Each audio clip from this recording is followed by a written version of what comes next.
안녕하세요 영화 덕후 여러분. 여러분의 영화 덕심을 자극할 팟캐스트 양용신에 오신 걸 환영합니다. 야하 자, 여러분 요호.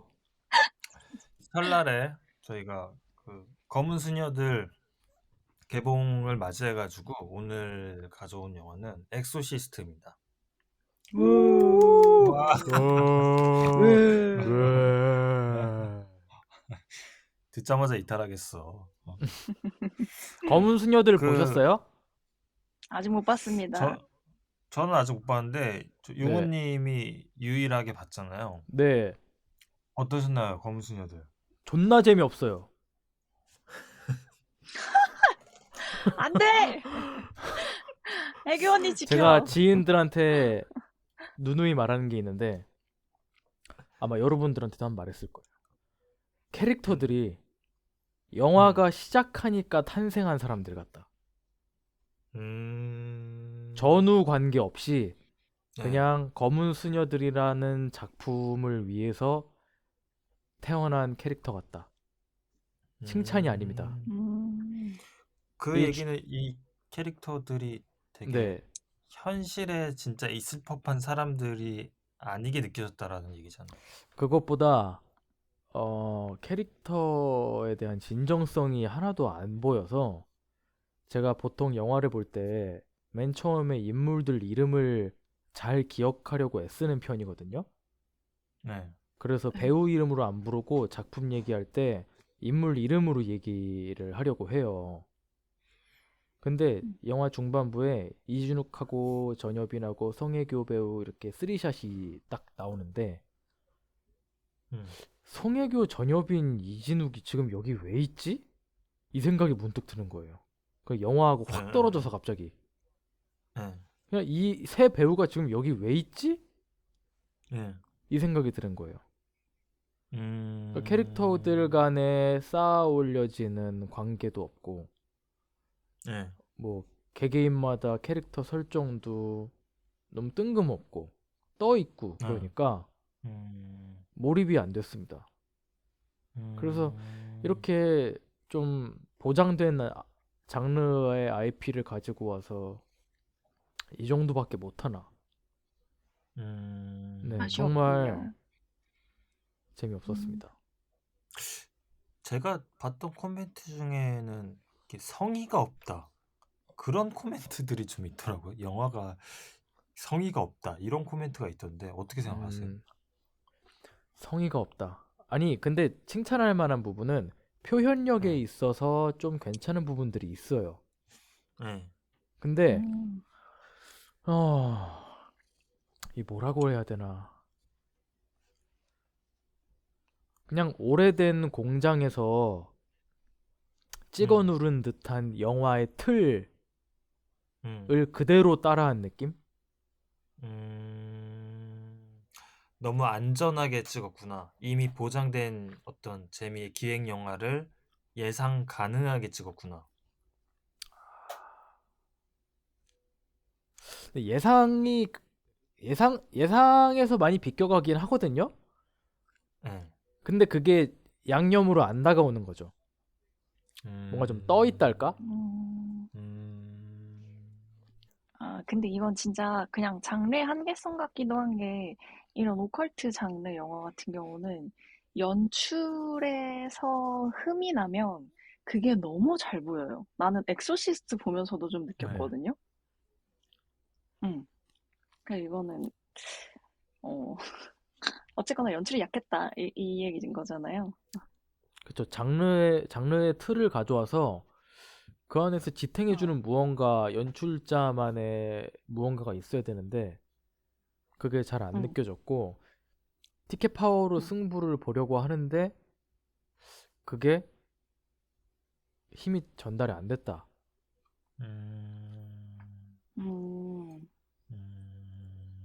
엑소시스트 하면서도 얘기하겠지만 이런 장르 영화 같은 경우는 이 세계를 얼마나 설득력 있게 밀어붙이느냐, 이 세계관이 얼마나 진짜같이 보이느냐를 해내는 게 감독의 역할이 너무너무 중요해서 좀 그게 제대로 안 됐다면 당연히 아쉬울 수밖에 없었을 것 같아요. 관객 입장에서. 아직 안 봤지만. 그쵸. 저도 음, 영화를 보진 않아서 더 음, 자세한 얘기는 못하겠지만 어쨌든 음, 어, 검은 수녀들의 사실상 어떤 기원이 음, 될 법한 영화를 저희가 오늘 가지고 음, 왔으니까 엑소시스트를 얘기하면서 음, 좀 더 뒤에 이제 얘기를 해보도록 합시다. 그래서 좋습니다. 엑소시스트를 만든 사람이 누구냐? 윌리엄 프레드킨 감독입니다. 이분이 재작년에 이제 돌아가셨는데 네. 음, 여러 편의 영화들이 있지만 두 편의 걸작을 만드셨습니다. 한 편은 이제 프렌치 커넥션이라는 이제 형사물 음, 이야기고 음, 바로 다른 한 편이 엑소시스트의 영화죠. 그래서 오늘 이제 엑소시스트를 가져왔고 음, 이 감독님이 그 전에 다큐멘터리 작업을 좀 많이 했었다고 해요. 그래서 그 음, 다큐멘터리를 만들었을 때 어떤 감각을 극영화에도 가져와서 영화를 찍었다고 하시는데 그래서 음. 이제 이 엑소시스트를 작업할 때도 이분에게 중요한 것 중에 하나가 이 인물들이 정말 현실에 살아 있을 법한 인물로 그리는 게 이분에게 되게 중요한 과제였다고 하더라고요. 그랬구나. 네. 그게 그래서 사실 보였어요. 느껴졌어요. 네. 음, 초반에 1시간 초반 40분까지 보면 오프닝 그 이라크에서의 유적을 파내는 씬을 제외하고 앞에 이제 일상을 보여준 30분 정도가 되게 별다른 사건 없이 이렇게 흘러가요. 되게 맞아요. 중요하지 않는 장면들, 서사에 되게 필요하지 않은 씬들이 많이 들어가 있는데 그 장면들을 일부러 이제 넣은 이유가 그렇게 시간을 할애해서 이 인물들이 관객들에게 있어서 현실에 정말 있을 법한 캐릭터로 느껴지게 하는 게 영화에 있어서 정말 중요하다고 생각하는 이분의 어떤 영화적인 철학 때문이라고 하네요. 음. 음, 그래서 음, 제가 그 이제 용우님이 검은 수녀들 코멘트를 얘기해 줬을 때 이 캐릭터가 방금 뭔가 태어난 사람 같다 뭐 이런 음, 식으로 얘기를 했잖아요. 네, 그래서 이 얘기가 좀 이렇게 연결이 돼서 생각이 좀 들더라고요. 네, 검은 수녀들은 뭐 그런 지점에서의 이 캐릭터를 빌드업하는 과정에 좀 음, 소홀해서 아마 그런 코멘트가 나온 게 아닐까라는 좀 음. 생각도 좀 들었어요. 소홀했다기보다는 일단은 장르적으로 관객이 너무 익숙하니까 애초에 음, 그거를 좀 생략시키고 캐릭터의 매력으로서 영화의 첫 장을 연 건 있어요. 첫 장부터 좀 네, 이렇게 히어로적인 측면으로 나오긴 해요. 네, 문동은이. 음. 예, 작품은 어때요? 예, 문동은요? 예, 거의 문동은 똑같거든요, 연기가. 근데 잘 어울렸어요. 문동은 스타일의 그 연기가 잘 어울리긴 했는데, 처음부터 음, 대사 하는 거나 그런 거 보면은 굉장히 히어로틱하게, 안티 히어로틱하게 캐릭터를 만들어 놨어요, 첫 장에. 그래서 소홀히 한 음, 음, 거보다는 그 전략을 가지고 갔는데 매력이 없었다. 그 정도로만. 음. 처음부터 혹시 오프닝이 구마의식을 한다거나 그런 장면이 나오나요? 그쵸, 맞죠. 딱 검은 차에서 내려가지고 담배 한 대 아, 싹 피고, 아, 이제 그런 그 식으로. 악령의 씌인 사람한테 하는 대사들 같은 것도 보면은 약간 더티 해리스러운, 약간 이렇게 음, 시니컬하게 툭툭 던지면서. 그런 느낌. 네. 아, 그냥 검은 사제들이랑 예, 예. 비슷하네요. 저는 근데 이제 음, 엑소시스트를 새삼 보면서 느낀 게 엑소시스트가 1975년 영화예요. 영화가 이제 만들어진 지 거의 50년이 넘었는데 네. 그때 영화 만드는 음, 스타일과 지금 만드는 스타일들은 너무나 다르구나라고 제가 느낀 게 그쵸. 지금 엑소시스트 같은 영화를 지금 첫 오컬트, 이 영화 역사상 첫 음, 오컬트의 작품으로 찍는다고 하더라도 무조건 오프닝에 구마의식처럼 되게 강렬한 장면이 아마 들어갔을 거예요. 음. 어, 근데 음, 엑소시스트는 그러지 않죠. 근데 이거는 지금은 근데, 예, 음, 그쵸. 네. 근데 지금 무조건 오컬트 영화가 아니더라도 오프닝에 굉장히 강렬하고 이 캐릭터의 특징을 보여줄 수 있는 좀 강한 시퀀스들을 먼저 만들어요. 네. 근데 이 차이가 어디서부터 나기 시작했을까라고 제가 좀 생각을 하다가 스트리밍 시대로 넘어오면서 그 오프닝에 어떤 강렬한 인상을 줘야 된다라는 강박이 제작자들에게 생긴 음, 것 같아요. 왜냐면은 음, 재생의 음, 주도권이 관객에게 시청자들에게 넘어가잖아요. 네, 스트리밍에서는 더 이상 이제 내가 이 영화가 마음에 들지 않으면 언제든지 이탈할 수 있는 힘이 생기니까. 네, 그래서 앞부분부터 너무 강렬하게 장면들을 만들어 놓지 않으면은 그 보다가 이탈할 거라는 어떤 두려움, 그리고 실제로 그렇기 네, 때문에 앞장면에 굉장히 강렬하게 어떤 시퀀스를 만들어내서 힘을 이제 앞에 막박 주는 거죠. 근데 이렇게 할 경우에 단점이 뒤에 가서는 더 센 거를 보여주기 때문에 뒤에 풀기가 더 어려워져요. 이야기를 음, 쓰는 데 있어서. 앞부분에 좋은 재료를 다 이제 만들어 버리면은 사실상 뒤에 한 시간은 앞에 빌드업 해 놓은 거를 쌓아서 그 감정으로 뒤에 터뜨리는 거거든요. 음, 근데 앞에 그런 어떤 임팩트가 큰 사건들을 넣을수록 빌드업 할 시간이 좀 적어져요. 약간 음, 체류성 폭탄을 맞아. 앞에 계속 던져주는데 시간을 할애하다 보면은 뒤에 올 에너지가 약해져서 요즘 영화들은 약간 제가 느끼는 건 앞에 부분은 좀 센데 뒤에 갈수록 좀 되게 뻔하게 끝난다 혹은 힘이 떨어진다라는 느낌이 좀 많이 받거든요.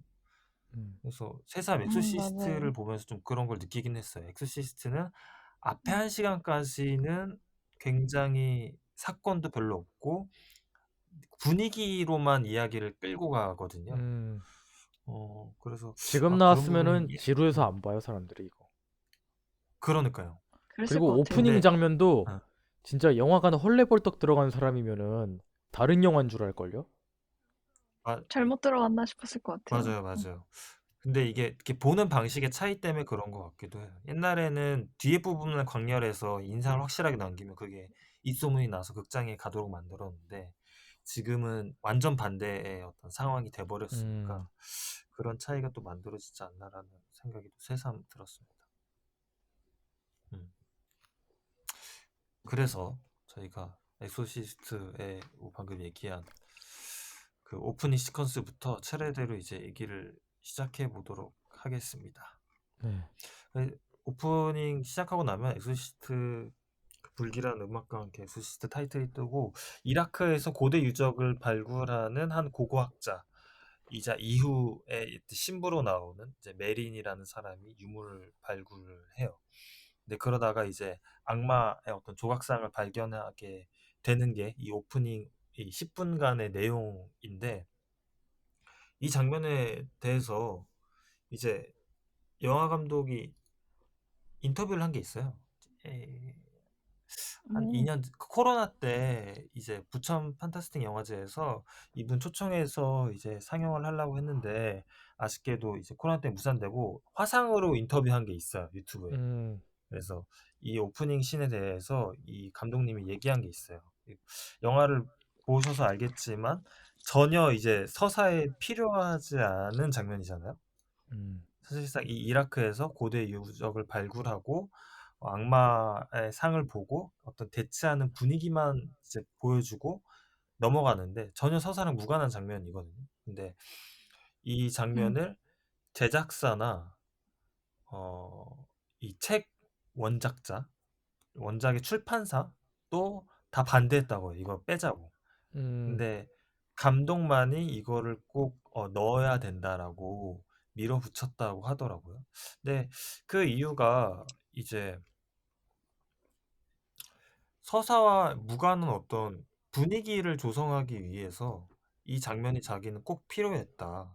어떤 이 일의 영적인 속성과 신부의 직감을 드러내기도 하고 악마와 어떤 미래의 어떤 대치하게 될 그런 예감을 좀 보여주기도 하고 그래서 그런 불길한 기운을 만드는데 초반의 분위기를 만드는데 자기가 되게 그거 중요했다고 얘기를 하더라고요. 그래서 이 부분은 어떻게 음, 보셨나요?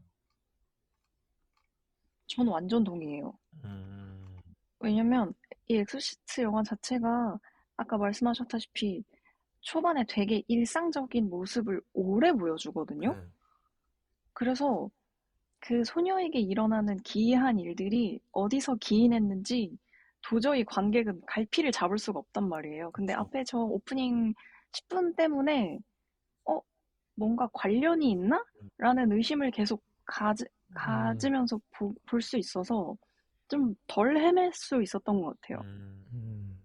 음. 저는 약간 콘스탄틴 영화 생각이 난 게, 음, 콘스탄틴도 오프닝에서 딱 그 구마 의식을 하는 것과 다르게 이제 찐 보스가 음, 도시와는 다른 어디 사막 같은 데서 이렇게 탄생하면서 다가오는 걸 그린 씬이 있거든요. 네. 음. 그래서 메인 이벤트가 시작되는 곳과 아주 동떨어진 곳에서 뭔가가 일어나고 있다라는 거를 이 오프닝 시퀀스에서 딱 알게 되더라고요. 음, 저도 그 이 장면 보고 드는 생각이 이 감독님이 진짜 예술 광이거든요. 시네필이기도 하지만 온갖 예술을 섭렵하는 분이세요. 근데 이 영화를 보는데 이분 정말 영화 광이구나. 정말 어 이게 원작 소설을 영화한 건데 이 소설을 영화함에 있어서 어떤 표현이 영화적인 걸까라고 고민했을 때 그거는 첫 번째로는 대원칙은 이미지로 설명한다거든요. 이미지로 보여준다. 어떤 서사를 음. 말로 음. 설명하지 음, 않고 이미지로서 영화를 전달한다. 이 어떤 에너지, 기운, 분위기 같은 것 있잖아요. 예를 들어서 나홍진 감독님의 영화를 보자면 나홍진 감독님 특유의 연출이 만들어내는 그 영화의 기이한 에너지들이 있잖아요. 이를테면 그게 나홍진 감독님을 얘기할 때 그분의 영화적인 표현 같은 건데 엑소시스트의 오프닝을 보면은 이 엑소시스트의 영화적 에너지를 표현하기 위해서 어떤 장면을 보여줄 것인가 라고 했을 때 말씀하신 것처럼 이 악의 기원을 찾아가는 그런 장면이 있는 거잖아요, 사실상. 이 소녀에게 음, 깃든 이 악마가 어디서부터 시작한 건지를 초반에 딱 보여준 건데 음. 그게 정말 그 어떠한 음, 설명도 없이 말 한마디 없이 저 악마가 뭔지도 몰라. 저게 음, 악마야? 뭐 이럴 수도 있어요. 그리고 저 되게 음, 맞아. 오랜만에 이번에 다시 봤는데 처음에 그 사막 장면 보고 이런 장면이 있었나? 제가 갑자기 그 생각이 든 거예요. 너무 동떨어져서 장면이. 음. 그래서 근데 딱 봤는데 영화의 어떤 표현이 정말 처음에 곡괭이를 막 내리치는 그런 되게 불길하고 둔탁한 소리들 그리고 온갖 그 외에 되게 난잡하고 혼잡 그 혼란스러운 어떤 소리들이 막 들려오고 불안한 분위기를 계속 조성하잖아요. 그래서 음, 그리고 음, 무엇보다 주인공처럼 보이는 남자가 이방인인 것도 그렇고 음, 그 사람 외에 다 알아들을 수 없는 말을 쓰는 것도 공포감을 조성하는데 좀 한몫을 했던 것 같아요. 그쵸. 그리고 뭔가 어. 전혀 악마 같은 게 없을 것 같은 뭔가 뭐라고 해야 될까요? 문명과는 뒤떨어져 있고 또 음. 너무나 음. 강렬하게 태양이 내리쬐는데 그게 너무 불쾌한 곳인 거죠. 그리고 계속 이렇게 음, 곡괭이로 뭔가 계속 내리치는데 그 소리도 너무 다 불길하고 기분이 나빠. 근데 맞아. 그리고 음, 오프닝에서부터 그 현악기 활이 비껴가는 그 소리로 예, 예, 시작하잖아요. 예, 예. 약간 소름 끼치는 소리들이 막 집약되어 있는 오프닝이긴 예, 했어요. 예, 예. 음. 음. 그 돌덩이 있잖아요. 이상한 예. 돌덩이. 네. 그거 캐내기 직전에 이렇게 그 파내기 직전에 약간 움푹 들어간 곳 그 샷 예, 있잖아요. 예, 예. 네, 손 막 예. 집어넣는데요. 네. 저는 그때 막 이렇게 확 잡아챌까 봐 좀 무서웠었어요. 아, 나도, 나도. 그러니까 이게 그런 어떤 불길한 무드를 굉장히 조성하는데 그런 무드를 음. 만들어내에 어. 있어서 굉장히 탁월하고 그것 자체가 이 영화가 음. 앞으로 어떻게 어떤 분위기로 이제 갈지에 대한 어떤 방향을 잡아주기도 하고 이 악이 도대체 이 악마가 어디서부터 시작된 것인지 그냥 이미지로서 보여주기도 하는 그런 장면인 거죠. 그리고 음. 그러다가 이 음. 남자가 그것들을 발견해서 뭐 어디 방황을 하다가 결국에는 그 악마상을 찾아가잖아요. 네. 그때의 장면 연출이 되게 인상적이에요. 막 악마랑 정면으로 딱 맞아요. 대치를 하면서 막 멀리서 개 짖는 소리가 트랜지션이 개 짖는 소리가 나고 근데 그 개 짖는 소리를 그 인터뷰 보니까 뭐 돼지 우는 소리 뭐 여러 가지 소리들을 조합해서 소리를 늘리거나 뭐 피치를 음, 조절하면서 만들었다고 하더라고요. 그러면서 막 음, 강렬하게 모래바람이 불면서 굉장히 초자연적인 분위기를 형성하는 거죠. 음. 그래서 그리고 주민도 되게 잘 썼어요. 그쵸. 이 음, 영화 내에서 그냥 음, 모든 장면 내에서 주민을 되게 잘 쓰는 것 같아요. 어. 음, 음, 이분이 요즘 영화들 막 인터뷰하면서 요즘 영화들은 나 컷이 너무 많아서 짜증난다. 카메라 막 일곱 여덟 대 가져다 놓고 커팅하고 이런 거는 진짜 너무 싫다. 음. 이런 음, 식으로 이제 얘기를 하셨는데 그러실 것 같아요. 이분은 기본적으로 그런 편집해서 영화의 흐름을 망치는 것. 어, 음, 이 배우나 연기나 이 극이 끌고 가는 이 에너지의 흐름을 순간 커팅해서 이제 흐트려 놓는 거를 굉장히 싫어하는 분인 것 같더라고요. 음, 음, 그래서 이제 초반에 그런 악마상과의 어떤 강렬한 대치 장면 이후에 바로 도시의 장면으로 넘어옵니다. 음. 음, 근데 이때 그 사막에서 태양이 탁 뜨면서 그게 이제 디졸브 되면서 도시 전경으로 이동하거든요. 근데 그때 비행기 네. 소리가 난단 말이에요. 그 브릿지 사운드로. 맞아요. 그게 또 굉장히 좀 인상적이기도 했어요. 뭔가 이 비문명의 어떤 공간에서 문명의 공간인 도시로 이제 이동할 때 비행기의 사운드를 이용해서 자연스럽게 이렇게 넘어오는데 음, 그런 트랜지션도 되게 자연스럽고 음, 좋더라고요. 음, 음. 그래서 이제 다음 시퀀스로 넘으면은 워싱턴 DC에서 이제 크리스 주인공인 이제 엄마죠. 엄마인 크리스와 딸인 어떤 리건의 일상으로 이제 시작이 됩니다. 이제 첫 장면에 이제 다락방에서 이상한 소리가 들리니까 이제 크리스가 이제 쥐가 있다고 오해를 하기도 하고 음, 이제 리건이 잘 있나 확인하는데 방창문이 또 열려 있죠. 그런 장면으로 이제 이 도시의 장면을 시작을 하는데 그때 약간 저는 그 느낌에 뭔가 악마가 저기로 들어온 건가? 그런 걸 음. 그냥 이미지로 표현하는 건가? 그런 생각이 좀 문득 들기도 하더라고요. 저도요. 음, 근데 이게 어, 그때 당시 관객들은 눈치를 못 챘을 것 같아요. 지금 그니까요. 우리야 이런 장르에 너무 익숙하고 그런 떡밥의 샷들이 익숙하니까 쉽게 알아볼 수 있는 거지. 이때 관객들은 잘 몰랐을 것 같아요. 네. 음, 저도 이걸 두 번 보니까 약간 느꼈는데, 왜냐면은 그 전의 샷에서 도시를 보여주는 그 전경샷에서 천천히 줌인해서 집 하나로 이렇게 들어간단 말이에요. 음, 그러면 그 다음 장면에 이제 다락방에 소리가 들리니까 이제 엄마가 나와서 그걸 확인하고 가서 보니까 창문이 열려 있고 뭐 그런 장면들이란 말이에요. 음, 그래서 어찌 보면 그 도시 전경에서 줌인하는 그 샷 자체가 뭔가 악마가 그 안으로 들어가는 거를 뭔가 이미지로 뭔가 표현하는 건가? 뭐 음, 그런 음, 생각이 얼핏 좀 들기도 하고. 음, 어. 근데 그걸 뭐 말로 표현하는 건 아니니까. 그러니까 느낌상 그렇게 받아들이는 거죠. 어. 그쵸. 음. 그래서 이제 그 다음 장면에 이제 크리스의 어떤 배우로서의 현장 일들을 이제 보여주죠. 그래서 평범한 일상을 이제 길게 보여줍니다. 감독이랑 뭐 얘기도 하고 현장에서 연기도 하고 뭐 그런 장면들 쭉 길게 보여주는데 이게 아까도 이제 말했다시피 이 캐릭터들이 정말 현실에 있을 법한 캐릭터로서 보이게 하는 거. 어. 음, 그래서 이런 영화 현장의 디테일 같은 장면들 굳이 저렇게 많은 사람들을 동원해서 찍어야 하나? 뭐 그런 생각이 잠깐 들긴 했는데 음, 왜냐면 또 수십 명 부르는 것도 품이 안 들잖아요.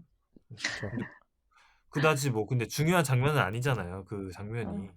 어, 근데 또 사람이 또 많이 있는 몹신을 또 막 찍어가지고 어, 이런 장면에 오히려 또 공을 또 들이는구나 그런 생각이 음. 좀 들기도 하고.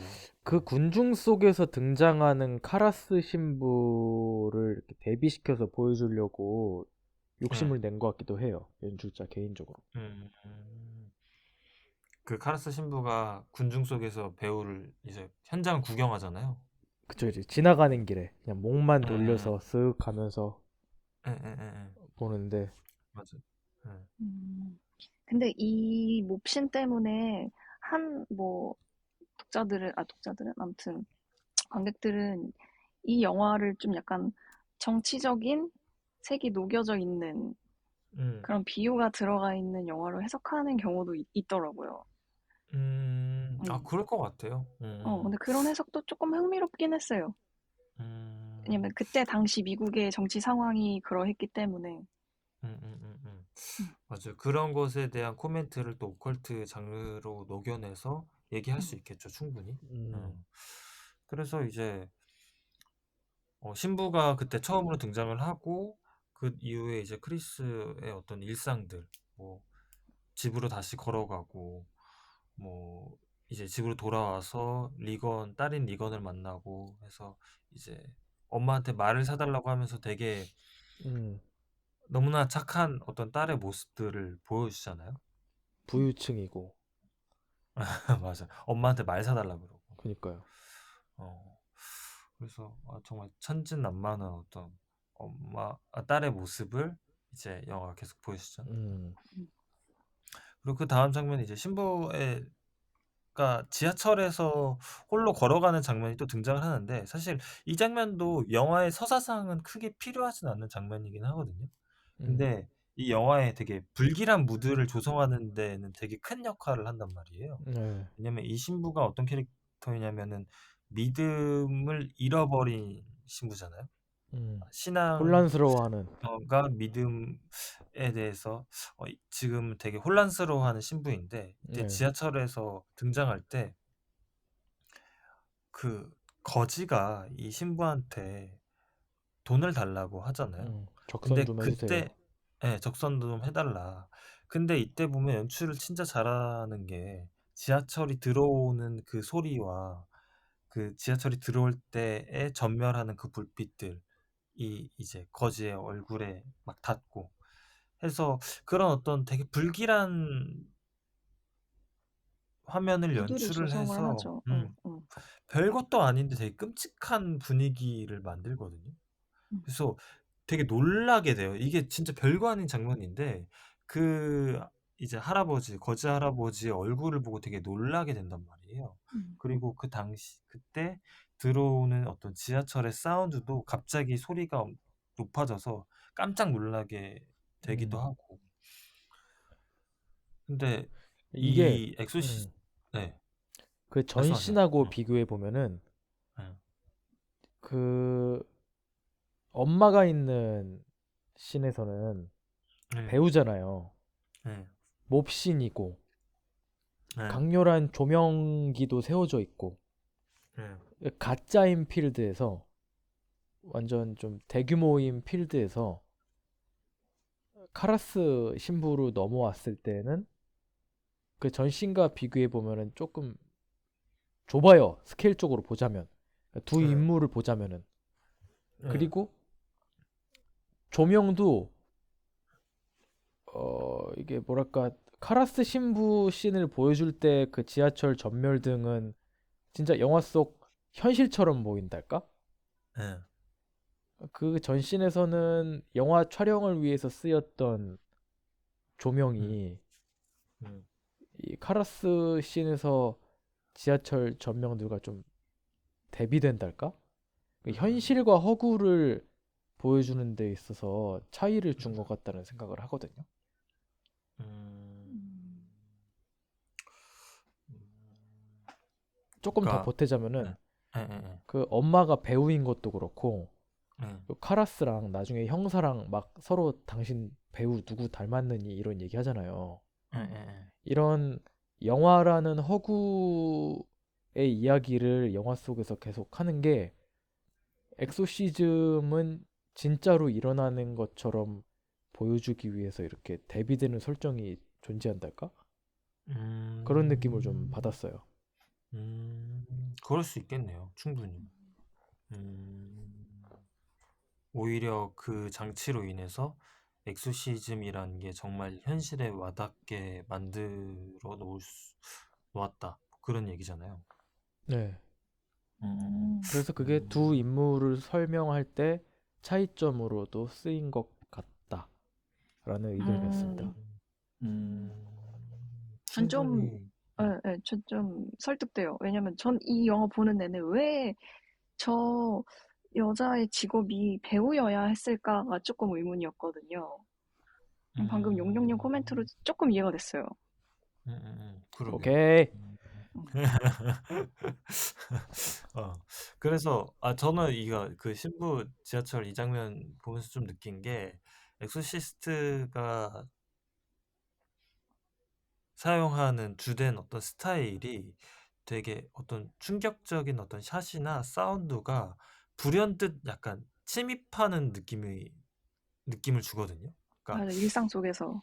일상 속에서 갑자기 팍 들어와. 근데 그게 음, 뭔가 서사적인 충격이 아니라 이미지나 사운드로 인한 어떤 쇼크라고 해야 될까요? 네. 음, 예를 들어서 그냥 풀샷이 나오다가 갑자기 바스트샷으로 확 들어와요. 클로즈업 음. 음, 샷으로. 혹은 아니면은 전혀 어떤 소리가 들리지 않다가 갑자기 지하철의 소리가 갑자기 들어오면서 확 커지는데 그게 그냥 일상적으로 들리는 소리가 아니라 소리가 나를 어떤 공격하는 듯한 느낌까지 주는 음. 그런 침입으로 주거든요. 근데 이 영화의 어떤 악마가 어떤 등장하는 어떤 방식이라든지 사람을 놀래키는 그런 장면이 주로 약간 이러한 방식으로 연출돼 있다. 근데 유전도 약간 저희가 첫 영화로 유전을 다뤘었잖아요. 네. 유전도 이런 식으로 연출되지 않았었나 하는 그런 기억이 좀 들더라고요. 음. 어, 음. 어, 어. 음. 그래서 이제 뭐 그런 생각이 좀 났고, 그러다가 이제 이 신부에 대한 이야기가 쭉 나오는데, 이제 정신병을 앓고 있는 엄마가 있고, 이 엄마를 제대로 모시지 못해서 어떤 죄책감을 갖고 있는 이 신부의 모습들이 좀 이제 보여줍니다. 네. 음. 어, 신부가 그리고, 아닌 음, 인간 카라스의 모습이 보이죠, 여기서. 맞아요. 그쵸. 음, 음. 그래서 이 인간 카라스가 가지고 있는 어떤 죄책감 내지 그런 음. 근원에 대해서 좀 이제 얘기하는 어떤 신들이 좀 나오고 음, 다시 이제 또 교차돼 가지고 이 크리스와 리건에게 가면은 리건이 지하실에서 이제 위자보드를 통해서 캡틴 하우디라는 존재와 대화하고 있다라는 어떤 장면들이 이제 보여지죠. 그건 아마도 이제 악마랑 어떤 대화하는 그런 암시를 주기 위해서 빌드업의 첫 번째 계단으로 이제 사용되는 어떤 그런 장면이 네. 나옵니다. 그리고 이제 다시 돌아와서 딸을 또 밤이 됐으니까 재워주는데 이제 막 재워주면서 막 얘기를 해요. 근데 제가 이때 장면 중에 되게 좋았던 장면 중에 하나가 대사 중에 하나가 딸 이렇게 눕히고 나서 속눈썹이 붙었다고 얼굴에 이렇게 떼어주는 대사가 있거든요. 음. 음, 근데 저는 그게 되게 사소한 대사인데 되게 좋았던 게 뭐냐면 작가가 책상에 앉아서 그런 대사를 쓰기가 되게 어려워요. 음. 뭐냐면 이 서사만 집중하고 있다 보면은 그 내 머릿속 상상에서 이 주인공의 얼굴에 속눈썹이 붙었어라는 생각을 거의 못 하거든요. 그런 음. 사소한 지점들에 대해서 상상하기 어렵고 쓰기도 좀 이제 쉽게 잘 안 써지는 글인 거죠. 음. 약간 마감이 음. 있거나 되게 촉박하게 쓰다 보면은 그런 사소한 지점까지는 생각이 안 나는데 그런 음. 사소한 부분들까지도 잠깐 이렇게 대사로 이렇게 표현해 주는 게 이 음. 인물들을 진짜 사람처럼 느껴지게 만드는 거죠. 그런 사소한 음. 장면으로. 어, 그러게요. 어, 속눈썹 그니까 눈을 계속 지켜봤다는 거잖아요. 자기 딸 눈을. 그쵸. 네. 어. 그리고 진짜로 그런 대사를 아, 보통 안 써요. 안 쓰는 게 아니라 못 쓰죠, 사실. 다른 게 이 있다면 뭐가 있을까요? 다른 지금 거요? 지금 속눈썹 아, 말고 다른 거를 아, 생각해보는 네, 중인데, 뭐 네, 네, 일반적으로는 그냥 머리카락을 썰어 넘겨줬겠죠. 이불을 네, 목까지 덮어주거나. 음, 음. 음, 그게 근데 그런 이제 표현들이 있을 수 있는 건 일단은 그 씬 자체가 그 표현의 어떤 범위를 좀 넓혀놓은 씬이다. 일부러 좀 약간 음, 예를 들어서 지금 빨리 서사를 진행해야 돼가지고 빨리 구마의식 뒤에 5분 뒤에 구마의식을 해야 된다거나 혹은 5분 뒤에 우리가 악마의 빙의에 대해야 되는데 그럼 앞에 이제 빌드업을 쌓기 위해서 속눈썹 이제 눈에 붙였다 이런 얘기 못 하거든요. 빨리 음, 이제 앞에 빌드업을 해야 되기 때문에 그 속눈썹 붙일 시간이 어딨어 지금 빨리 이제 음, 악마 빙의되고 서로 욕도 좀 주고받고 이런 얘기를 해야지. 음, 음, 그래야 된단 말이에요. 근데 이 앞에 지점들이 의도적으로 감독이 그런 표현들을 좀 열어놨기 때문에 이런 대사나 표현들이 가능한 장면처럼 좀 느껴지기도 했고 그리고 음, 이때 샷이 엄마인 크리스보다 주로 딸인 리건을 길게 찍거든요. 음, 음, 그래서 그 리건이 이제 엄마랑 막 얘기하면서 감독이랑 사귀죠, 결혼할 거죠, 막 이러면서 막 얘기를 하는데 그때 이 리건의 모습이 그 사랑스러운 딸의 모습으로서는 거의 마지막이죠. 음, 음, 음, 뒤에 이제 변하게 되는 모습과 완전 상반되는 모습인데 어쩌면 이 정말 사랑스럽고 착한 딸의 모습을 보여주기 위해서 이때 되게 긴 시간을 할애해서 리건의 얼굴을 찍지 않았을까 하는 맞아요. 생각이 또 들더라고요. 맞아요. 저도 이 장면 보면서, 아, 엄마 크리스가 보는 딸 리건의 모습은 이랬겠구나를 음, 약간 음, 대리 체험하는 것 같았어요. 음, 음, 음, 음, 근데 진짜 웃긴 게, 리건 있잖아요. 네. 음. 저 어렸을 때랑 좀 닮았어요. 이 코 쪽이. 진짜로. 그게 뭔 소리야? 아, 진짜. 아니, 이 코 쪽이 제가 교수님 조금 귀신 코가, 들리셨어요? 코가 조금 날카롭진 않잖아요, 제 코가. 조금 이렇게 눌려 네, 있긴 한데, 죄송한데, 이거, 네, 아니, 이거 화면 안 나와요. 그 리건이 나중에 소파에 앉아가지고 이렇게 멍하니 있는 장면이 있거든요. 네. 근데 그 장면 보는데, 이렇게 나랑 닮은 것 같지? 이 생각이 드는 거예요. 제가 나중에 그 두 개 사진 비교해서 한번 단톡방에 올려드릴게요. 한번 체크해 봐봐. 저 안 닮았어요. 그 안 닮았고 예, 전혀 아닙니다. 예. 네. 그러면, 애한테 이게 무슨 소리야? 아니, 그러면 그러니까. 쓸모 있는 얘기 좀 하나만 덧붙이자면은, 아, 제가 데미안 카라스 신부가 처음 등장할 때, 사람들이 카라스 신부 하잖아요. 예. 근데 그 카라스라는 이름이 제가 미국 이름으로서는 처음 듣는 이름이었거든요. 네.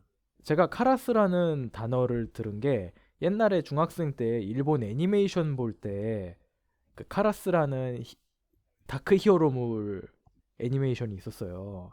근데 예. 음, 카라스가 일본어로 까마귀야. 예, 예, 맞네요. 예. 예. 음, 그래서 그 검은 그 사제복을 입은 데미안을 보고 있노라면은 그 이름 부여한 이름 때문에 그런지 저는 까마귀가 자꾸 생각이 나더라고요. 음, 음. 의도했는지 모르겠지만. 어떻게 보면 이게 직관적으로 바로 1대1 매치는 안 되지만 뭔가 믿음을 잃은 신부의 모습으로서의 까마귀가 뭔가 이상하게 매칭이 되긴 하네요. 꺼먹고. 음. 어, 검고. 근데 히스패닉인 것 같던데 굳이 일본어 뜻이 있었을까 싶긴 합니다. 넥스트. 예. next. 그래서 이제 어 다시 또 신부에게 들어와서 신부가 이제 동료랑 이제 술 마시면서 한 잔 얘기를 하는데 보면 이제 혼자 지내는 어머니 때문에 죄책감을 느끼기도 하고 음, 자신의 일에 회의를 느끼고 그만두고 싶어하는 어떤 신부의 모습이 느껴지죠. 믿음을 잃은 음, 신부. 그리고 사람이 되게 불안정하고 음. 뭔가 좀 겉으로 봤을 잘생겼어. 땐 되게 착한데 잘생기고 착해요. 그 약간 좀 너드미가 있는데 너드미? 약간 그런 느낌이 있는데 안에는 왠지 모를 어떤 폭력성이 내재되어 있는 사람처럼 느껴지기도 했거든요. 저는. 음, 전 약간 이 캐릭터 보면서 이상하게 택시 드라이버에 로버트 드니로가 생각나는 음, 거예요. 이상하게 어, 매칭이 되더라고요. 저는 뭔가 스카페이스 생각났는데. 스카페이스. 스카페이스에서 그 알파치노 약간 마초적인 모습? 아, 얼굴 때문에 그런지 좀 그랬어요. 예, 예. 복싱하기도 아, 하고. 맞아. 저 그리고 약간 이 신부가 그 DP에서 정혜인 배우 있잖아요. 네. 약간 그런 캐릭터가 생각나기도 했어요. 선한데 이 안에 왠지 모를 어떤 폭력성이 내재돼 있는 사람. 음, 언제 폭발할지 모르는 것 같은 사람. 그치만 뭔가 음, 정의를 위해서 행동하기도 하는. 음, 음. 이 신부 제가 봤을 때 INFJ입니다. 아, MBTI까지. 제가 봤을 때 INFJ입니다. 어, 어, 제가 INFJ라서 알거든요. 음, 약간 INFJ 같아. 본인과 닮았다? 약간 아니, 버크래, 뭐, 카라스 신부가 약간 INFJ가 아닐까? 제가 그런 생각을 잠깐 좀 해봤습니다. 네, 알겠습니다. 예. 알겠습니다. 네, 그래서 이제 뭐 어, 이제 생일날 이제 또 다시 또 이제 리건과 이제 크리스에게 돌아와서 버크셔가 이제 생일날 이제 연락 두절이 되고 크리스가 막 화가 나고 막 또 크리스 기분이 안 좋은데 이제 밤에 잠을 들다가 딱 깨니까 옆에 이제 리건이 와 있습니다. 그래서 너 음, 왜 집 방에서 안 자고 엄마 침대 와 있니? 그러니까 음, 침대가 너무 흔들려요, 엄마. 그래서 보니까 뭐 침대 뭐 없고 다락방에 뭐가 있나? 다락방에 소리가 나는데 그래서 다락방으로 이제 올라가잖아요. 네. 여기 너무 무서웠어요. 어. 근데 이때부터 조명이 약간 달라지기 시작하거든요. 이 빛 음, 어, 라이팅들이 뭐냐면 빛을 아래에서 위로 이렇게 쏴요. 이렇게 얼굴 아래에서 딱 위로 쏘거든요. 그래서 이제 음, 이 그 호러 영화 조명들 있잖아요. 위로 이렇게 아래에서 위로 쏘면 네, 얼굴에 그림자가 팍 지면서 되게 무서운 음, 그런 조명 톤으로 좀 바뀌기 시작하거든요. 그래서 조명으로 딱 올라가는데 저 이때 약간 유전 생각나기도 했어요. 유전이 그 다락방. 다락방에 음, 악마가 있잖아요. 네, 네, 그래서 음, 서양 사람들은 약간 다락방이 있어서 거기에 악마가 있다고 생각하나? 음, 무서운 공간이긴 할 것 같아요. 예, 예, 그렇게 생각을 하나 약간 공간적으로. 그래서 이제 올라가가지고 막 찾았는데 아무것도 없죠. 근데 그러다 갑자기 촛불이 확 하고 불타오르는 그 순간에 집사가 아니죠. 그 집안일을 도와주는 음, 그분이 나타나가지고 아무것도 없다. 쥐 없어요. 라고 했지. 쥐 없어요. 그래서 근데 그때 딱 촛불이 딱 불타오른 타이밍이 워낙 이제 절묘하고 그 이 할아버지가 여기 아무것도 없어 하니까 이게 딱 끝맺음이 딱 되잖아요. 음, 근데 그러고 나서 저는 이제 재밌는 게 그 놀라운 것보다 그 다음 컷으로 넘어가는 그 타이밍인데 이 여자가 깜짝 놀라고 그 감정을 추스릴 어떤 장면을 충분히 주지 않고 그냥 불현듯 컷해서 다음 이제 씬으로 넘어가거든요. 교회로 넘어가요, 갑자기. 바로 교회로 넘어가요. 보통은 음, 이제 이, 이 주인공인 크리스가 가슴을 한번 쓸어내리고 그래 여기 아무것도 없지 뭔가 확인하고 그냥 컷 전환을 하거나 음, 씬을 제대로 딱 마무리를 한 다음에 넘어가는데 이 음, 장면 같은 경우에는 씬을 제대로 마무리하지 않고 그 음, 불안한 그 에너지를 음, 갖고 다음 씬으로 딱 넘어가요. 음. 바빠, 바빠, 음. 빨리 신청해야 돼. 이러고. 그쵸. 어, 그 그래서 뭔가 이 마음 안에 뭔가 해소되지 않는 찝찝함이 있거든요. 음. 이 그래서 전신에서 이거를 그게 증명하는 게 이 씬에서 지금 뭐가 남아 있는지를 정확히 안다는 거예요. 예, 예, 그 리듬을 안다는 거고. 그쵸. 그래서 그 해결되지 않은 무언가 그 찝찝함을 갖고 성당으로 넘어가죠. 그러면 뭐야 왜 성당이지? 갑자기 음, 어 얼굴 잘 알아볼 수도 없는 카라스도 음, 아니야. 뭐 이름 음, 모를 신부가 나와서 꽃을 가지고 걸어가요. 이 눈물 신부가 왜 날라가. 나왔는지도 이 신부가 왜 나왔는지도 잘 몰라 음, 사람들은. 심지어 그 이게 내가 동선을 왜 다 나와? 보여주잖아. 예, 심지어 어. 동선도 지루하게 다 걸어가요. 이렇게 음. 한가하게. 야, 지금 근 저기 악마 음. 나와가지고 바빠 한 가지 죽겠는데. 분명한 거는 그 음. 교회 안에서 주는 느낌이 심리적으로 안정감을 좀 부여하긴 해요. 초반에는. 맞아요. 맞아, 그 맞아요. 뒤로 그 뒤컷으로 전복이 되긴 하지만. 맞아요. 그래서 뭔가 이거 뭐 연결이 되나 했는데 그 신부가 안으로 들어와서 꽃을 놓으려고 하는 그 순간에 그 마리아상인가요? 네, 성모 마리아 성모 상이. 마리아상이 끔찍한 테러를 응. 당했다라는 걸 이제 네. 보잖아요. 그래서 그걸로 이제 또 다시 전복이 되는 거죠. 이 음. 불길한 에너지가 그 전신에서 덧 커져가지고 그 성모 마리아상에서 뭔가 방점을 빵 찍는 음. 그 느낌. 그래서 막 미사일 달려 아, 있고. 예, 예. 그래서 그 불길한 에너지를 조성하는 데 있어서 그거를 별거 아닌 걸 이렇게 스노볼처럼 굴러가게 해가지고 만들어 나가는 그 힘이 참 대단하다라는 음. 생각이 들더라고요. 그러니까 얼핏 보면은 살짝 데이빗 린치 영화의 무언가하고 조금 결이 있어요. 그 맞닿아 있는 게. 그럴 수 있겠네요. 머를랜드 인과 드라이브나 이런 거 보면. 인과관계가 아예 없는 건 아니지만 그 분위기 뉘앙스로 씬을 끌고 가는 게 음, 살짝 좀 있는 것 같아요, 저는. 맞아요. 음. 이 영화가 그 인과관계의 고리를 확실하게 해두는 것도 아니고 그렇다고 안 해두는 것도 아니에요. 되게 음. 느슨하게 뭔가 무의식적인 차원에서 연결해두고 있달까? 음. 근데 그거를 줄타기를 너무 잘해요. 어. 그래서 이게 인과관계가 없다고 할 수도 없고 있다고 하기는 좀 애매하고. 음. 근데 그 무의식의 차원에서 넘나드니까 되게 폭 넓게 혹은 깊이 있게 상상이 가능한 것 같아요. 네. 어. 그래서 그 장면이 끝나고 이제 정신병동에 입원한 카라스의 어머니를 신이 나오죠. 그래서 카라스가 자기 어머니가 정신병동에 입원을 해서 병세가 더 악화돼가지고 어머니를 만나러 가는데 그때 이제 카라스의 형이 같이 와서 이제 얘기를 하죠. 야, 너가 만약에 신부가 안 됐으면 정신과 의사 돼가지고 응? 음. 좋은 집에서 어머니를 잘 보살폈지 않겠냐? 어? 이런 식으로 괜히 카라스한테 죄책감을 심어주잖아요. 음. 지나 잘하지. 놀래라. 무슨 아, 저 갑자기 말씀하셨죠? 저 갑자기 왜 그랬죠? 나 갑자기 왜 그랬지? 아니, 귀신 근데 들린 거 아니야? 생각해보면은, 아니, 지도 돈 없어가지고 그랬으면서 무슨 동생을 탓하고 있어. 그래서 음.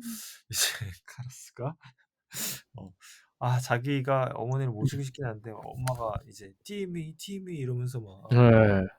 왜 나한테 이러니, 티미 이러는데, 어떤 아. 아들이 거기서 음. 마음이 안 찢어져요. 음. 근데 정신병동으로 어떻게 갔는지에 대해서 안 나타나 있어서 조금 음, 의아하긴 했었어요, 이 장면. 갑자기 좀 점프된 맞아요. 느낌이라. 좀 근데 점프가 있죠. 이게 점프가 있다고 느낄 수밖에 없는 게, 방금 말한 씬 전에 성모 마리아상 테러 당하고 방금 그 카라스 어머니네 병원으로 넘어갔잖아요. 네.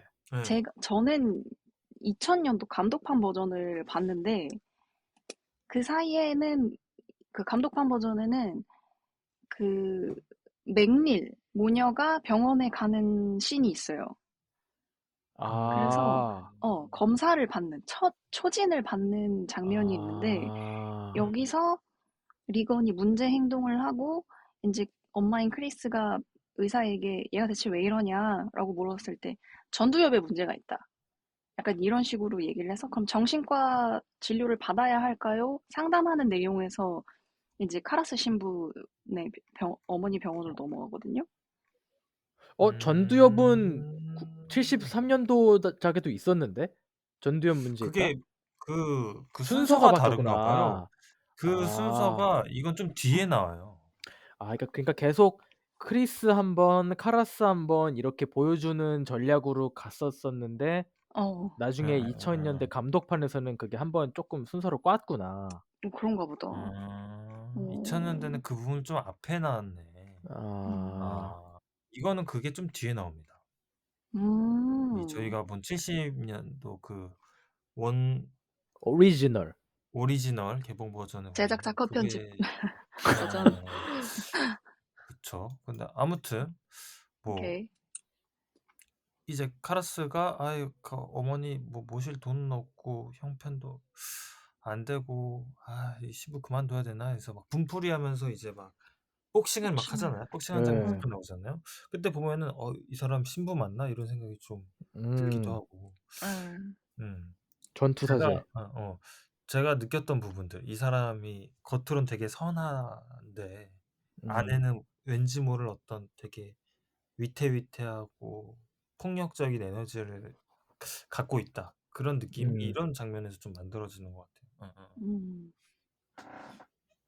그래서 이제 파티 장면이 나오는데 이제 이제 크리스 시작이죠. 집에서 이제 파티가 벌어지고 보크 감독이 이제 막 추태를 막 부리죠. 근데 그러다가 이제 이 감독은 집에 가고 재밌게 놀고 있는데 갑자기 이제 피아노 치면서 놀고 있는 이 파티의 사람들을 향해서 리건이 등장을 합니다. 그래서 갑자기 한 남자를 보고 "너 저 위에서 죽을 거야." 하면서 오줌을 싸죠, 음, 카펫에. 그래서 사람들이 막 충격을 받는데 이게 어떻게 보면은 이 악마의 빙의된 리건의 모습을 알리는 첫 장면인 음, 음. 거죠. 그래서 이거 보다가 저도 이거 두 번째 보는 거였는데도 순간 헉하는 느낌이 있었어요. 저도. 어. 알았는데도. 어. 음, 근데 이것도 보면은 아까 얘기한 것처럼 처음에 리건이 딱 뒷모습을 보이면서 등장하는데 뒷모습에서 바로 리건의 바스트샷 되게 타이트한 바스트샷으로 넘어가거든요. 음, 그때 리건의 얼굴이 갑자기 화면에 확 들어오면은 좀 놀라게 되는데 왜냐면 그 음, 리건의 표정이 우리가 알던 그 착한 소녀의 표정이 아니야. 약간 음, 빙이 돼 가지고 정색을 하고 있는데 "너 저 위에서 죽을 거야."라고 말하는데 되게 무섭잖아요. 네, 그런 다음에 남자가 그걸 보고 되게 당황한 샷 그다음에 리건이 카페트에 오줌을 싸는 인서트 샷이 딱 나오는데 그 장면이 정말 우리가 통상적으로 어떤 어린 소녀에게 기대하고 있는 모습과는 너무나 달라서 충격받게 되는 거죠. 음, 음. 어. 그래서 이 서프라이즈, 이 충격, 의 장면 뒤로 이제 엄마가 이거 뭔가 좀 이상하다. 어, 이상하다 해가지고 이 크리스를 이제 샤워해서 몸 닦이면서 너 괜찮니? 뭔 일 있니? 잘 모르겠어요, 엄마 해가지고 애를 씻겨서 재우려고 하는데 침대가 들썩거립니다. 어, 침대가 들썩거리면서 엄마가 달려오니까 침대가 미친 듯이 들썩거려가지고 한 번 엄마도 더. 엄마도 이거 이상하다. 음, 어, 이거 뭔가 잘못됐다라고 처음 느끼게 되죠. 네. 근데 이때가 영화 한 40분쯤이에요. 맞아요. 그래서 보통 이제 요즘 영화였으면 이 장면이 한 20분쯤 나와요. 20분쯤. 맞아요. 음, 15분 혹은 흥미로운 20. 사건으로. 한 20분쯤 나오고 30분에 카라스 등장해서 테마 시작합시다. 뭐 이런 식으로 음, 가든가 음.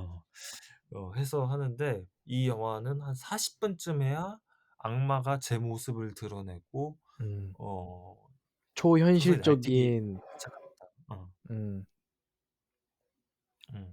그래서 앞에는 아까 말했던 어떤 그 불길한 분위기를 조성하는 데 온 힘을 이제 다 쓰는 거죠. 음. 네. 그래서 이제 엄마가 이상을 느끼고 또 이제 다음에 이제 카라스로 넘어갑니다. 그래서 카라스가 자기의 동료랑 양주를 먹으면서 이제 아마도 이때 이제 어머니에 대한 죄책감으로 굉장히 괴로워하는데 이 영화에서 저나 이제 영우님이 본 버전에서는 어머니가 죽는다라는 장면이 명확하게 안 나오거든요. 네. 저도 안 나옵니다. 아, 안 나와요? 어, 아, 그래서 저는 이 얘기하는 거 보고 엄마 죽었구나 이걸 알게 됐는데 음, 어, 음, 근데 아마 이때 양주 먹었을 때 괴로워하면서 이때 이미 죽은 상태가 아니었을까라고 장례식을 이제 치른.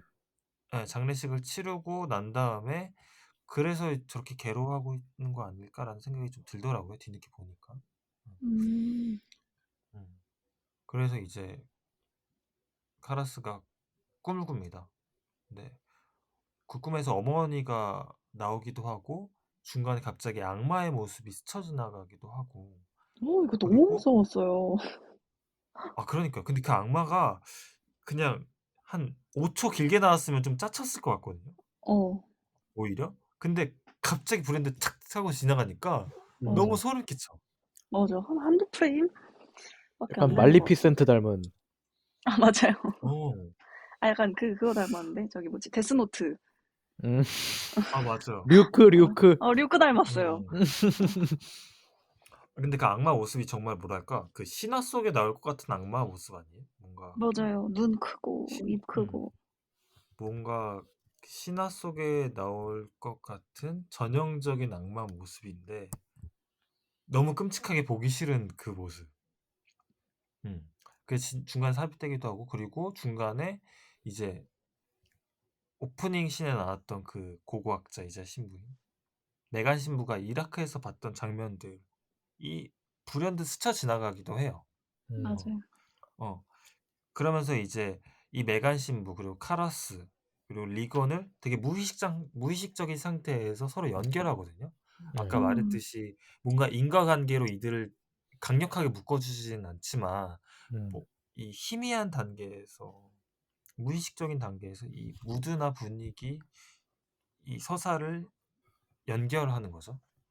근데 감독 인터뷰에서 이 장면도 언급을 했는데 자기가 이분 꿈일기를 적나 봐요. 이 감독님께서.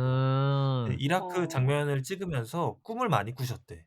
근데 그 꿈이 어, 뭔지는 정확하게 기억이 안 나는데 그 꿈이 영화의 장면들을 연출하는데 되게 큰 도움을 줬다는 거예요. 근데 그러다가 역시. 자기가 그 카라스의 그 꿈에서 이 메간이 봤던 그 장면을 꿈으로 보여주면은 이게 무의식적인 층에서 연결이 되겠다. 그래서 음, 굉장히 강한 계시로 표현할 수가 있겠다. 이 음, 음, 카라스에게. 그리고 이후에 악마와의 어떤 대립을 예고하기도 하고. 자기가 음, 그거를 아이디어를 생각해내서 연출을 했는데 굉장히 자랑스러워 하시더라고요. 자랑스러워 할 것 자기가 같아요. 자기가 했던 연출 중에 그게 최고인 것 같다고. 음, 근데 정말 기발한 것 같아요. 네. 특히나 이 영화에 있어서 뭔가 이 무의식적인 층위에서 그런 분위기로 이렇게 무드를 연결해서 만들어내는 게 정말 영화적인 장면인 것 같아요. 이 영화 안에서. 어, 진짜. 음. 그래서 이제 리건의 상태가 더욱더 악화되고 아직 이제 카라스랑 만나진 않았습니다. 카라스랑 만나게 되려면 시간이 좀 걸립니다. 네, 그래서 한참 리건의 멀었어요, 아직. 상태가 아직 한참 멀었어요. 20분 더 남았어요. 언제 그래서 만나? 리건의 상태가 악화돼 가지고 막 의사들이랑 이제 어, 검사를 막 합니다. 뭐 측대업 고장이라도 뇌 검사를 해야 된다는 등 해가지고 막 수술실에서 되게 기괴한 수술을 받기도 하고 음. 하는데 아무것도 찾지 못해요. 뇌 검사 어디 막 통이 들어가지고 막 시끄럽게 돌리는데 결국 목에서 아무것도 막 피 뽑고. 목에서 피 어, 뽑고 저는 그 그렇게 장면, 사실적으로 보여줄 줄 몰랐어요. 그 장면 너무 기괴하지 않았어요? 그 그러니까 의학을 둘러싸고 있는 과학이 어떻게 지금 이루어져 있는가를 정말 세세하게 보여주려고 했었던 것 같아요. 음, 그러니까 그 디테일들에 되게 집중해서 표현한다라는 게 네. 느껴지더라고요. 왜냐면은 음, 그 장면을 보면 뭐가 느껴지면 어떤 감각이 느껴지냐면 그 춥고 그 차가운 수술실 침대에 음. 누워 있는 내 맨살을 생각하게 해요. 음. 맞아. 그리고 막 엄청 큰 기계들이 날 둘러싸고 있고, 거기서 막 네. 소음들이 들리고, 음. 왜 어. MRI 그리고 찍으러 통 안에 네. 들어가면 공황 많이 느낀다고 하잖아요, 사람들. 음. 그 공포가 예예예. 뭔지 약간 시각적으로 느껴지는 느낌? 그러니까요. 음, 그리고 음. 저는 그 긴 바늘 이 살을 뚫을 때 느낌 있잖아요. 아, 네. 알지, 차가운 알지. 바늘이 너무 아, 불쾌하잖아요. 근데 맞아. 거기에 여기는 또 피까지 뽑아 가지고 막 피가 갑자기 막 피식피식 나오잖아요. 튀어. 음. 그게 그 수술실 특유의 그 느낌들 그리고 음, 계속 그 기기가 우웅하고 하는 소리가 그 장면에 계속해서 나오는데 정말 불쾌한 느낌. 음, 음. 몸이 좀 오그라드는 그런 감각들을 많이 이제 너무 리얼하게 만들어요. 맞아. 음. 그렇지만 그런 끔찍한 검사를 했는데 아무것도 못 찾습니다. 그래서 주사가 "어떡하지?" 이러고 있는데 전화가 옵니다. 긴급 상황." 해 가지고 의사가 집으로 갔는데 이때 리건이 침대에 누워서 이제 상체를 이렇게 일어났다 앉았다 접었다 일어났다 폈다 막. 그쵸. 접었다 폈다라는 표현이 정확하다. 어, 네. 접었다 폈다는 그런 이 모습들을 보여주게 되죠. 난 그때 깜짝 너무 놀랐어. 충격이었어. 나 코어 오랜만에 힘이 어 씨. 코어에 크로스핏 좀 놀라신 했구나. 거예요? 예. 아, 배에 식스팩이 그냥 아하. 근데 그 장면 진짜 무서웠어요 진짜로. 네. 무서웠어. 그러면서 이제 진짜 이제 악마로 빙의된 모습이 딱 보이잖아요 처음에. 그러면서 응. 이제 이 착한 소녀가 할 법한 행동과 말들이라고 저는 들지 않는 어떤 성적인 희롱들. 음. 아 아니, 와, 대사가 수비가 너무 세서 나 깜짝 놀랐어요. 그러니까. 아니 심지어 내가 본 애플 자막에는 응. 그 상당 부분 의역을 해서 진짜 순한 맛으로 했어. 진짜 순한 맛으로 했는데 이제 영화를 대충 듣잖아요. 근데 이 어, 대사 수위가 진짜 진짜 아 질라면 순한 맛이었어. "한번 해 봐. 어디 한번 해 봐." 막 이렇게 나오거든요. 그 자막으로는. 하지만 근데 영원 F워드가 가득한, 손짓과 몸이 그 아휴, 꼬마 아 여자애가 아휴, 치마를 들추고 어우, 그 주여, 진짜. 자기 생식 부위를 아휴, 하면서 와, 그게 야 진짜 아 충격이었어. 진짜 그게 세상에, 아우, 참 그러니까 그렇잖아요. 보면서 저는 어. 약간 나홍진이 곡성에서 그 딸한테서 하고 싶었던 뉘앙스가 약간 이런 분위기였나 좀 생각도 해 아, 봤었어요. 그렇게 따지면 그 모시 중원디 그건 진짜 약과였던 것 같아요. 그니까. 그것도 그것도 불쾌했는데, 세상에. 그것도 진짜 음. 충격적이었는데 야 음. 에, 이거는 그리고 그 동물 소리라든지 목소리 아 변조를 아주 좀 자연스럽게 왔다 갔다 한달까? 그니까요. 맞아요. 음영이 진짜, 리건의 목소리하고. 음. 음, 이 감독님이 사운드를 진짜 중요시하더라고요. 음. 즉 검은 그래서 수녀들에서는 목소리 변조할 때 말을 못 알아듣게 뭐라 하는지 못 알아들었거든요. 아, 그래요? 그 음. 변조를 너무 걸어서 그 구마 음음음음. 의식의 최종 목적인 그 악마의 음. 이름을 들어야 되는 거거든요. 예. 음. 근데 나중에 그 목소리가 변조해서 "그래 뭐 내 이름은 다 뭐 그러는데 그 악마 이름이 뭔지 못 알아듣겠어. 안 들려. 그럼 그만 못하잖아요.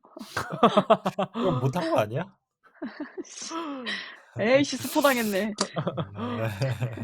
아 아무튼, 아무튼 어, 그래서 이때 진짜 근데 그 느낀 충격의 근원이 가장 우리가 생각할 때 보편적으로 생각할 때 가장 뭔가 순수하고 착할 것 같은 아이의 몸에 악마가 이 세상에 제일 음. 악한 악마가 들어왔다라는 음 그 모순이 굉장한 충격을 주는 것 같아요. 음. 맞아요. 예. 그래서 이제 의사들이 진정제에 넣고 애를 진정시키고 막 얘기를 하죠, 엄마한테. 음, 이거 문제가 어 이 병이 있는 거다. 문제가 있는 거다." 근데 엄마는 이제 음. 이해하지 못하죠.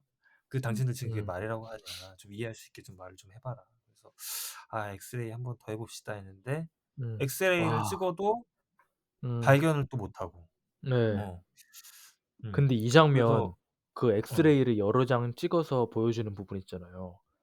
예. 야, 여기 샷이 진짜 기가 막힌 게 음. 이제 테이블을 길게 두고 저 끝에는 의사가 앉아 있고 그 뒤로는 엑스레이 불빛이 이렇게 쫙 펼쳐지거든요. 근데 맞아요. 카메라 앞에는 이 어두운 옷을 입고 있지만 머리에 머플러까지 두른 크리스가 앉아 있어요, 엄마가. 근데 예. 옷이 완전 검은색은 아니고 약간 실크 레드? 약간 동백 꽃의 색깔에. 색깔, 약간 핏빛이라고 해도 될 정도로의 또의 그런 실크 블랙이거든요. 레드 블랙. 음. 음. 그래서 카메라 앞에 있는 크리스는 완전 까맣게 보이고 저 뒤에 빛이라고 할 수 있는 조명은 과학을 완전 표현하는 엑스레이 빛으로 표현되는데 음. 이 과학의 빛으로 지금 해소가 안 되는 거야, 이 맞아. 악마의 어둠은. 그래서 이 음. 붉은 빛의 그 대비를 보고 있노라니, 야, 이거는 시네마다. 이 샷은 죽인다. 이거 미장센 그쵸. 죽여요, 진짜. 네, 감탄을 하면서 봤었어요, 이거는. 진짜 어. 이거는 샷이다. 맞아요. 그 장면 진짜 좋았어요. 그리고 그 어떤 그때 기점으로부터 서서히 그 조명의 톤들이 되게 연극적이라고 해야 될까? 되게 극적으로 계속 바뀌거든요. 그 앞에 한 뭐 30분? 3, 40분까지는 되게 자연스러운 일상의 표현의 조명이었다면 이제는 이제 악마가 들어오고 나서부터는 빛이 굉장히 강렬해지고 이제 음. 이 밝음과 어두움의 대비가 굉장히 극적으로 표현이 되죠. 음. 그래서 말씀하셨듯이 방금 그런 장면들도 이 빛을 통해서 이 주인공들의 심리를 표현해 주기도 하고 그래서 이제 의사가 또 조사를 했는데 아무것도 발견하지 못하고 그래서 크리스는 그래서 실망한 채로 이제 집으로 돌아오죠. 근데 집으로 돌아왔는데 천장빛이 이상하고 리건의 방엔 창문이 열려 있고 밖에는 사람들이 뭐 어수선하게 있는데 알고 보니까 이 크리스의 남자친구 격이었던 영화 감독인 버크가 죽은 채로 발견됐다라는 어떤 사실을 알게 되죠. 그래서 이건 이제 후에 나오지만 이제 리건에게 빙의된 리건에게 살해당했다. 라고 이제 주인공 크리스가 나중에 이제 생각을 이제 하게 되죠. 그래서 이제 리건의 증세가 더욱더 악화되고 최면술사도 만나는데 최면술사도 뭐 별다른 이제 해결책을 내지 못합니다. 그래가지고 그러다가 리건이 그 최면술사를 공격하게 되면서 상황이 이제 더욱더 악화가 되게 되죠. 최면술사의 시도가 이제 실패가 되고 이제 의사들이 정신병원에 가서 진단을 좀 받아봐라 이제 해가지고 정신병원도 발견하지 못하고 그래서 말씀하신 것처럼 엑소시즘을 다시 제안을 하고 하면서 이제 카라스를 만나게 되는 이제 계기가 1시간 지나서야 이제 만들어집니다. 네. 너무 오래 그래서 걸렸어. 네. 그래서 저희 이쯤에서 이제 일단 1부를 좀 마무리를 하고요. 뒤에 이제 이 영화의 하이라이트인 구마의식에 대해서 이 2부에서 이어나가도록 하겠습니다. 예. 좋습니다. 2부에선 꼭 귀신을 네. 테마합시다. 우와. 우와.